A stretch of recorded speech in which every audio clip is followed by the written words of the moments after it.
All right, I'd like to welcome everybody. Before I get started, and I just asked Glen, I wanted to introduce Nicole, but I don't think she's here yet. She didn't make it, so if she comes in later. But wanted to welcome her to Dallas. I also want to acknowledge some staff. It's been a busy 3-4 weeks. We just finished the draft. We just finished free agency. We've got the assistant coaching staff here. They've all done a great job. I want to acknowledge them. And a special shout out to Daryl Ray. I believe Daryl's here. Is he hiding somewhere? He is hiding. There he is. Yeah. Congratulations, Hockey Hall of Fame. We haven't had a chance to welcome you. What a great honor. Good job.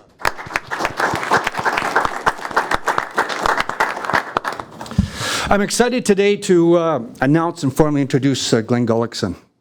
I'm going to take you through a timeline, a process that we began 4 weeks ago when I met with most of you after our playoff season ended. The first step was to build a profile, to find the individual who met all the requirements, because this is a unique opportunity, a unique situation. This isn't a team that's was falling apart. It's not a team that's rebuilding, and so it's really important that we build the right profile to find the right individual that met those requirements that we were looking for.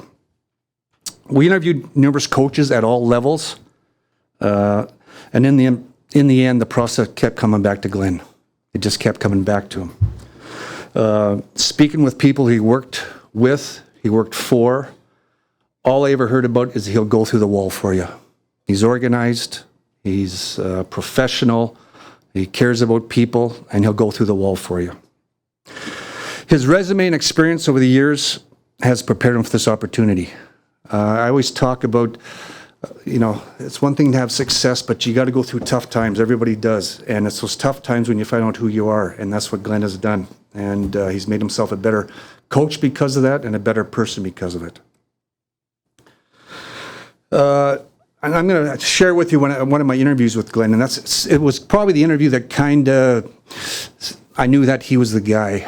We had just lost in the playoffs to Edmonton, who he was with. And we were devastated. I met with all you then and stuff. And if you didn't know it, it's devastating when you lose in the playoffs. You get that far, it's devastating. Well, Glen goes to the finals. They go around farther than us, and it's even more devastating. It is tough. It is hard. Here they lose out. They got to fly back home, and the next day I'm calling him and getting permission from Edmonton to interview him, and I need to get him down ASAP. He agrees to come down, and we had an interview, and I was so impressed for a guy that was devastated after you lose, how he conducted himself, how he spoke about situations. That really impressed me, because I know we're going to go through that, and he's got the scars because of it. And it was so impressive how he conducted himself, how he talked about his team, the situation. Not easy to do when you just lose. You go to the Stanley Cup Finals, that's not easy to do. And in the end, that was the thing that really brought me to him, and I was very impressed, really impressed. The job resume, you're a head coach in the NHL. It's X and O's, it's strategies, it's game plans. We all know that. But ultimately, in the end, character matters. Character matters with your team, and most importantly, with your head coach. Your head coach is your leader. I look at Glen, and ultimately what brought me back to him was his leadership. His ability to have a team-first mentality. You win and lose as a team. Ability to build teams. Ability to connect with people and to collaborate. And even more important, to make players accountable. And I really believe that Glen has all those attributes. So it's my pleasure to introduce Glen, the next head coach. Congratulations. Thank you. Thank you. Well, there's some familiar faces for me here. Some close friends that are here for me, which is great to see. Never lost contact with the people in Dallas, and we certainly enjoyed our time in Texas. I'll get this out of the way. I want to certainly thank Tom and Jim for bringing me back. It's been 12 years since I've been here before, if anybody's counting. And hey, this is the summer. This is the summer, and I sincerely mean that. I'm very appreciative to be back. But this is the summer. We've been to the, I've been to the Stanley Cup final, and Dallas is. We've been to the Final Four here in Dallas, and we all know what's played out here. But at some point, you got to decompress a little bit. So I'm going to tell you a little story. I didn't know this, but through my interview, and I'm kind of piecing it together a little bit. So 12 years ago, Jim actually sent me on a reconnaissance mission, and that was up through Western Canada, Vancouver, Calgary, and Edmonton.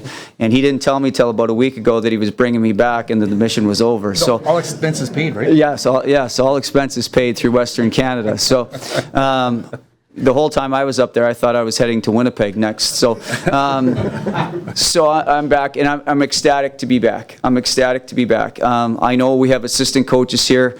Neil Graham, we have on board. I've known Neil.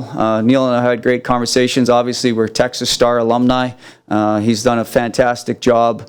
Naz and I have spoke. He's an old vet in the league, like I've become over the past few years. And Reeser, I don't take this, but he's even a more vet than us. He's even a little deeper.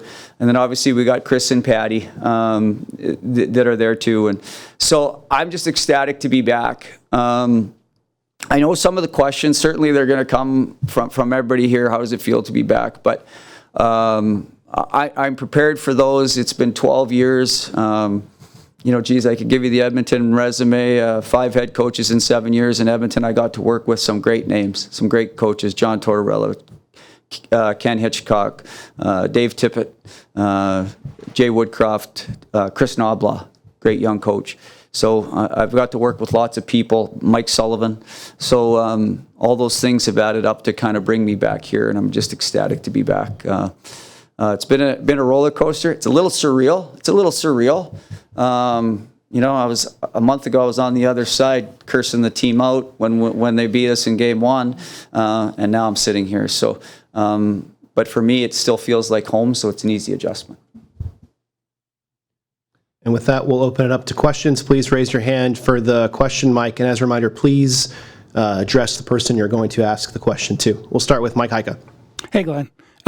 How different is this team than the team you took over last time? And like most coaches, when they make a coaching change, you don't get to walk into a roster like that. So what is this like? What is the opportunity? Yeah, and I'll go back a little bit with you, Hikes, and then I'll get shorter answers. But Hikes and I used to see him walking in Edmonton, and we'd have some chats there. I'm a stroller at night, especially in the playoffs when the stress is high, and I'd see Hikes walking out there. So I pointed out some strategic places he could maybe walk in Edmonton. So this roster is tremendous. What I love about this roster, you don't get these chances. Usually, you're starting from the bottom or rebuild. What's different is, I was kind of at the end of an era when I first was here in 2011 and 12.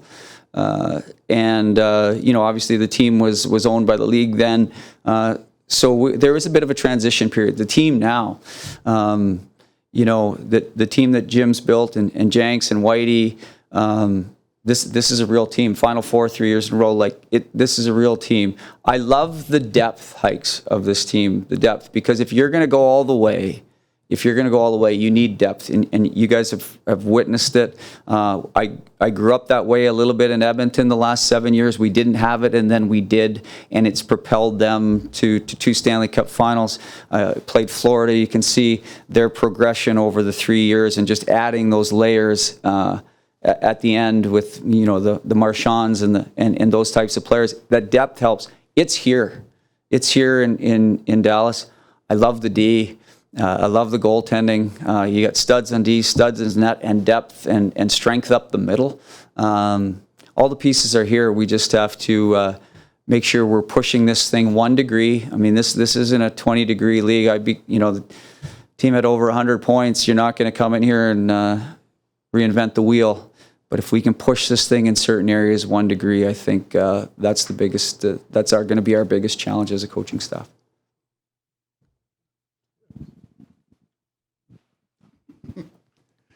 Glenn, Stephen Hawkins with the AP. You're talking, obviously, it's been 12 years. You talked about that.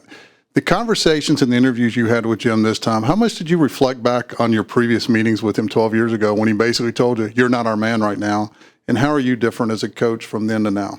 Well, I'll be fully transparent. I've had meetings with Tom and Jim, and my last meeting with Jim, actually, if you want to go down the memory lane, Jim and I had spent about 2.5, 3 weeks together at the end of that season in 2013, and we talked and we went through players, and there was a little bit of relationship formed. Now, our last meeting was, hey, I'm not going to renew you, hand in your keys. But at the end of the day, Jim was right. Jim was right. This is a league where you've got to you've got to get some wounds on you, some scars, like Jim talked about. You got to go through the process. You got to gain experience, and so I reflect on those conversations and that time, and even one I had with Tom Gullardi at the airport when I was actually flying to Vancouver to interview with the Canucks, just about how much experience matters. And you don't realize it at the time when you're a young guy. You just don't. But once you start working with veteran guys and stay in the league, it didn't take me long to realize that's what I needed. So if you're not learning and growing, you're moving backwards. So since that day, I've been trying to push myself forward.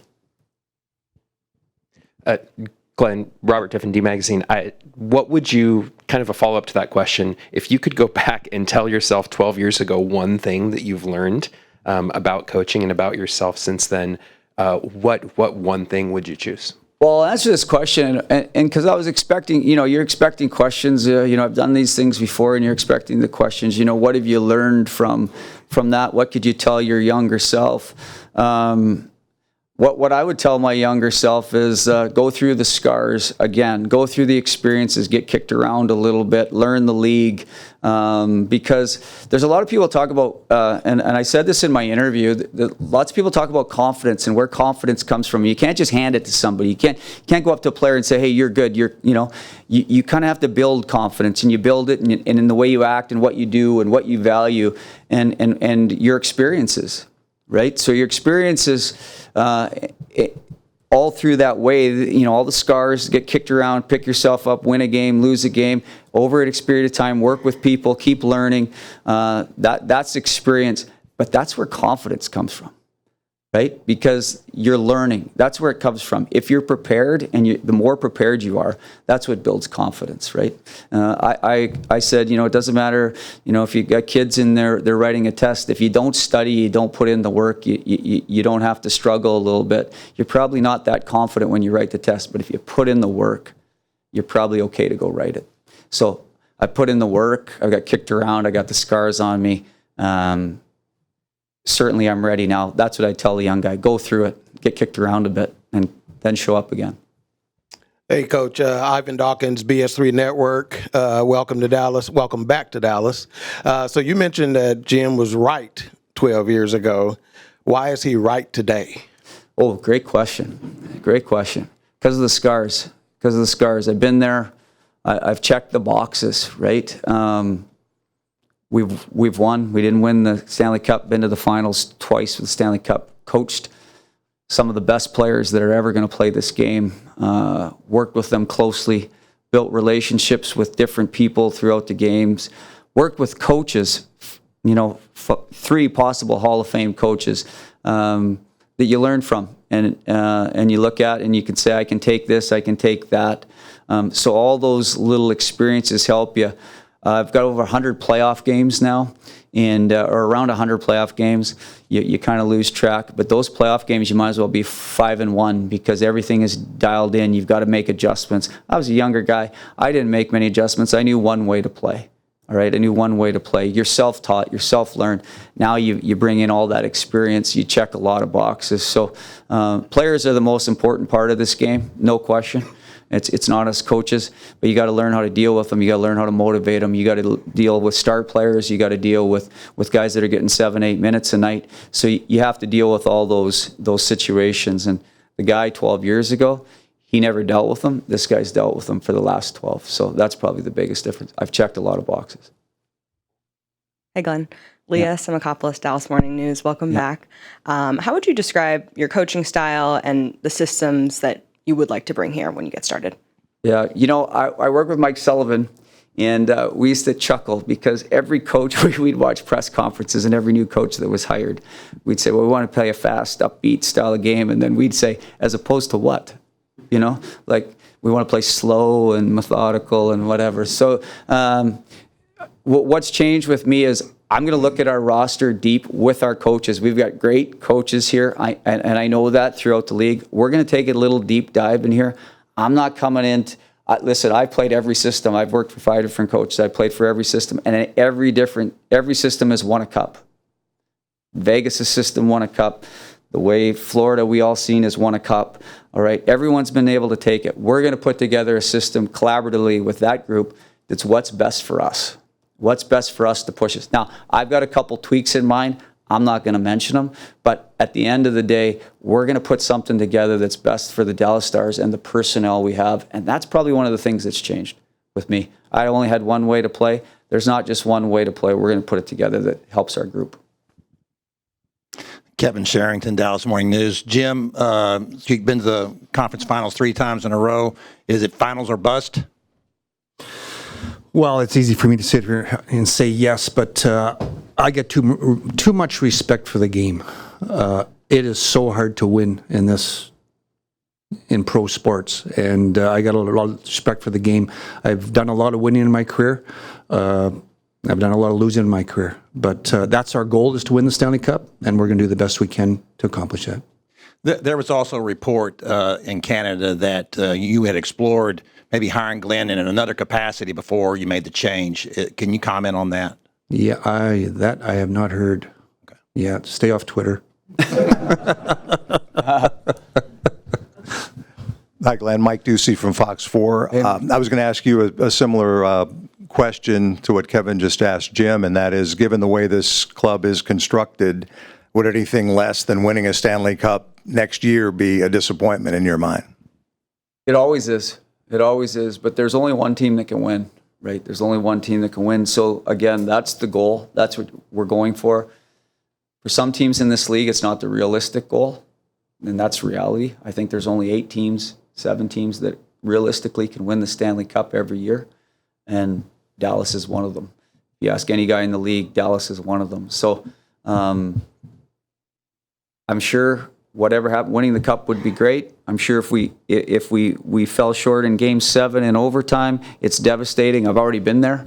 But the goal is to win the cup, and we're one of the teams that can. So I don't believe in saying win the cup, it's a failure because you're setting yourself up because of how hard it is. I believe you build so that we can win the cup. That's where I'm going to try to keep this team's mindset because, listen, in Edmonton last year, you guys can look it up online, it was cup or bust, and we didn't get it. All right, so at the end of the day, I want to keep focused on a little bit the process here to win the cup, and then we'll see where it goes. But we're one of the 7 or 8 that can win it, absolutely. Jim, Daniel Stev at 33 Sports. I'm curious, you've been around and you've obviously made a lot of decisions throughout your career right here in the back. Yeah. I'm talking to Jim specifically. Sorry, Jim. I found you. I've got to make myself more available. Jim, you've made a lot of decisions throughout your career. I'm curious, was there an added sense of difficulty given the situation going to 3 straight Western Conference Finals and looking for that specific profile that could potentially get you over the hump? Well, it's definitely difficult. You make a decision like this, they're not easy. First of all, my responsibility is what's best for the team, but there's also people involved. And so you make those decisions. But in the end, I knew this was something we had to do. And then we started the process and went from there. And it was a good process. There's a lot of good people out there, a lot of good people. And like I said, we're just very fortunate that Glenn was available. And like I said, we're very comfortable with this decision. Question is for Glenn. Savannah Humeler, D210 Sports. One thing that has remained the same in the Stars locker room is Jamie Benn. You've obviously coached him before. Can you just talk about your relationship with him and how you plan to build that as you're coming back to Dallas here? Yeah, I think that's one advantage that I have, is that I've kept in touch with Jamie over the years. He's actually the one player that that's on this roster that I had coached. I actually coached them in Austin, and I in the playoffs, and then obviously 2 years here in Dallas. So he's the one player, and I've stayed in contact. You know, it's easy to stay in contact. He's a great human being. Obviously, I coached his brother too, Jordy. Had Jordy in both those places. So you know, every time the league's small, every time you run into these guys, you make contact, you keep it together. I'd see him, or you chat, or sit down. So I've always maintained that relationship, and the beauty is that relationship's maintained because certainly I respect Jamie and everything he's done. I loved him as a player, and now I get to coach him back. For me, the biggest thing with Jamie is going right back to Austin. Let's finish this thing off. Glenn, so you've beaten the Stars twice now in the playoffs.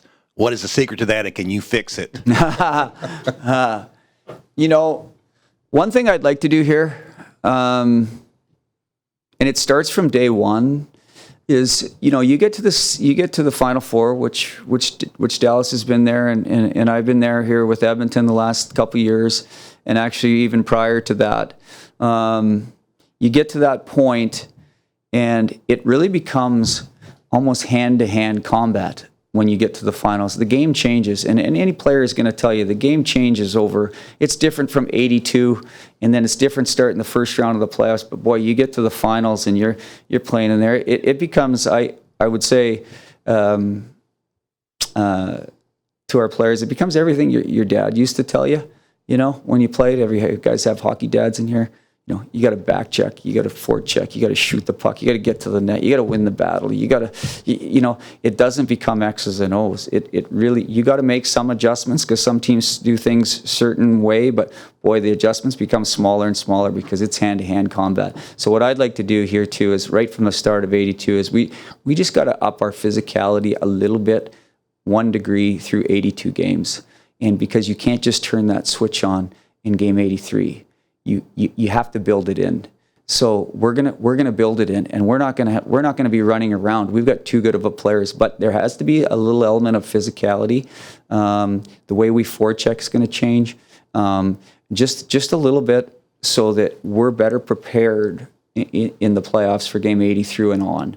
So and that's something that we can do here. It's just 1 degree.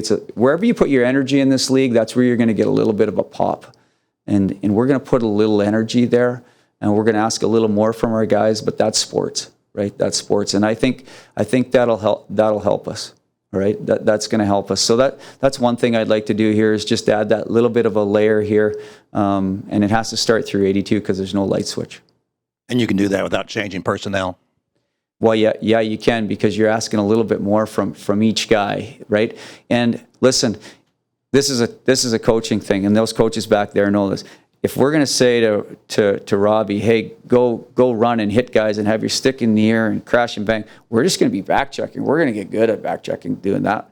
But we're going to ask for a little more hand-to-hand combat from everybody, starting from the top to the bottom, because it's a 1 degree league. It's not a 10 degree league. So we just need to up the ante a little bit and put our energy there. Glenn, I know there's still, Jim mentioned yesterday, there's still maybe another person you might bring on your staff, but for the folks that you do have right now, is the plan for Neil to kind of take over that forward kind of power play role, or have you had a chance to kind of hash out what those roles might be for next year? We did. I talked to both those guys, and I can tell you, I'll start with PK. Naz is certainly there. That thing's a pain in the butt. So obviously that's his baby. That's his thing. And the D, Kramer, power play, and the forwards, that's going to be his baby. If there is somebody else coming in, it'll be in a lesser role, because I believe, when I worked, I had the autonomy. I ran the penalty kill in Vancouver for years, and then I went to Edmonton and ran the power play. So I had complete autonomy to do what I wanted. I had good coaches that let me do it. I'm going to do the same thing with both those guys. Smart guys, they're in the NHL for a reason. And if there's anything I can do to help, we'll all help each other, but we're all helping each other in all ways. That's the way it has to be. So yeah, to answer your question, yes. Ivan Dawkins, BS3 Network. Good morning, Mr. Neal. Congratulations again on your three-peat. It's not the first time there's been talk of a three-peat in Dallas, but the first time it's been accomplished. So again, congratulations. Thank you. Was continuity a factor in your decision, particularly with someone who knows the organization, knows the city, some of the staff, some of the members of the media, the great members of the media? Was continuity a factor for you? Well, it wasn't it's a factor. Does it come into play? If it's there, yes. But I just wanted to make sure I had the right coach for the right situation. And it's a bonus that he does have continuity. So it does come into play. There's familiarity there with some players, just knowing the staff. So it comes into play, but it wasn't the number one factor in making a decision, no. Hey, Glenn. What has it been like to coach a player like McDavid or Draisaitl, and does that help you as you come in and have a rant in here? And it seems like a different coaching skill to be at that level. Yeah, it's gonna go down as one of the, I told both those young men, one of the treasures of my life to have coached those types of players. But I had the Sedins in Vancouver, who were elite hockey minds. Connor and Leon, certainly elite hockey minds and players, as everyone here, a hockey fan, would know. You have to collaborate a little bit. You have to collaborate a little bit more. You have to take into consideration what they do well and what they think, and it's a work-life balance, really, is what it is with those top guys. But you do have to form a relationship, right? And any good relationship starts with trust. So you do have to know what you're talking about too, because they can filter pretty quickly. And at the end of the day, that's what you have to do with all your teams, all your players, is build some trust in there, trust that you're trying to help them, trust you know what you're doing, and then once that gets going, you can really be collaborative. And to coach them was, to be honest with you, they made me better because their minds are so elite that it made me better and challenged me as a coach to step to the plate every day when you had to come in and bring something forward to them. So there's growth there for a coach, I'll tell you. We'll do 2 or 3 more questions. We'll go back to Kevin. Glenn, it's been a while since you've been a head coach. Was there a feeling in your mind of whether this was going to ever happen again?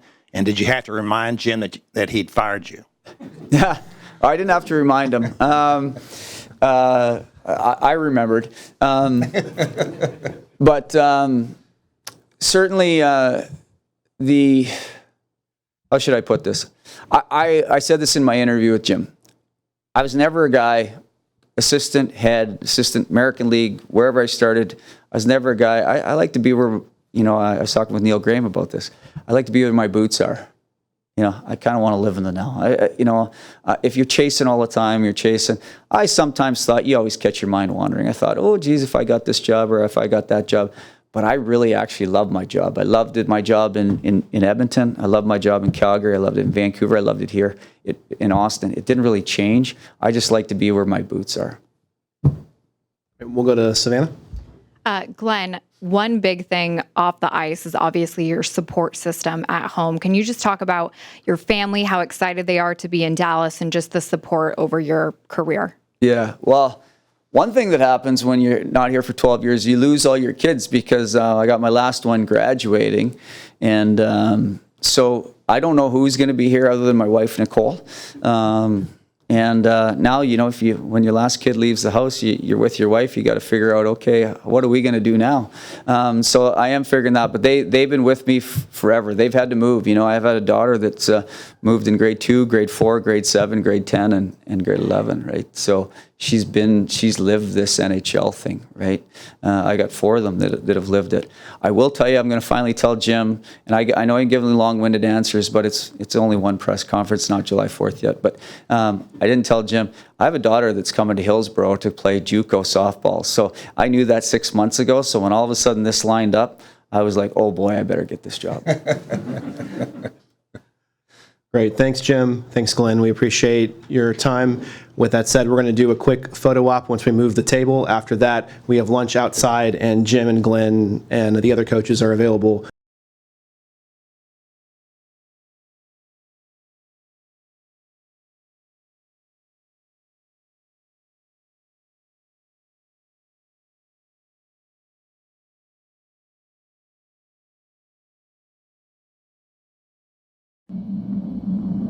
you.